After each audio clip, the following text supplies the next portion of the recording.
Hey everybody, welcome to our Bible in 1 year for today. This is December 29th, 2021. Wow, the end of the year, the end of 2021. This is the most amazing year in my life, and I know that holds true for many of you as well. And how appropriate is it that we're closing out the year, this incredible year, with the book that also closes out the Bible, the book of Revelation. Today's reading is the first two chapters of this incredible prophetic vision that was given to the Apostle John. Most people agree that John was the last living disciple out of the original 12 when he wrote the book of Revelation. He was banished for his faith to the island of Patmos. And while he was there, the Lord gives him this awesome, majestic vision. Revelation begins by identifying who it's written to. It's written to the seven churches that are in Asia, and then it goes forward to just kind of cast this incredible vision of what is to come.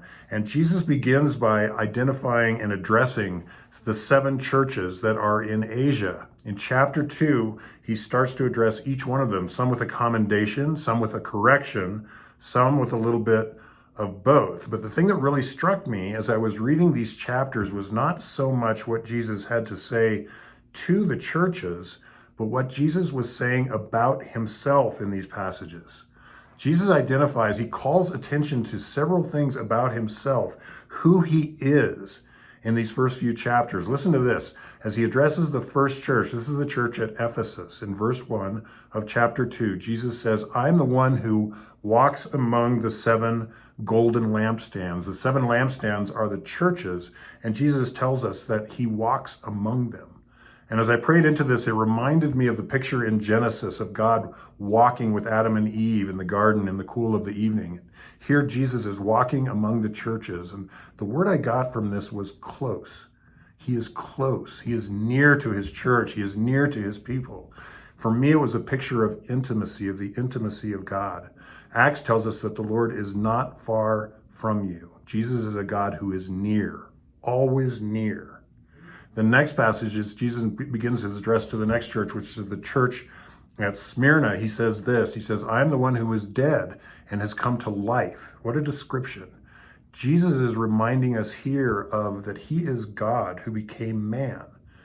We read in Philippians chapter 2, many of you are familiar with this verse, that he emptied himself of his heavenly glory, became man and became obedient to the point of death. He lived on earth as a man, and this passage reminds us that, like us, he also tasted death.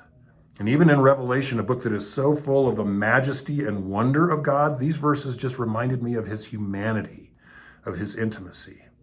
And the next two passages, the letter to the church in Pergamum and the letter to the church in Thyatira, I read this description of Jesus.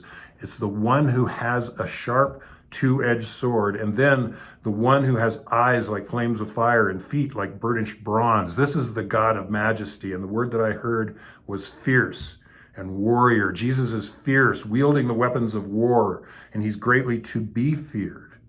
And so in just these few verses in the second chapter of Revelation, Jesus paints us this picture of his majesty, that he is a God to be feared, but also his humanity, his intimacy with his people and with his church.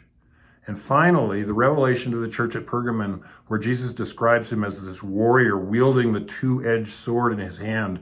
I was reminded of a similar verse in Hebrews chapter 4, where we read the description of the Word of God. The Word of God in Hebrews chapter 4 is described as living and active, sharper than a two-edged sword.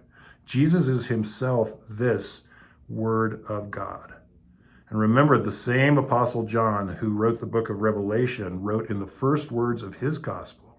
In John 1, chapter 1, he wrote, in the beginning was the Word, and the Word became flesh, and the Word dwelt among us. And so how Jesus describes himself in these passages just really came full circle. The awesome, majestic Word of God became flesh, walked among us in perfect power and perfect humanity. And Revelation tells us he still does. I hope you guys have a great day.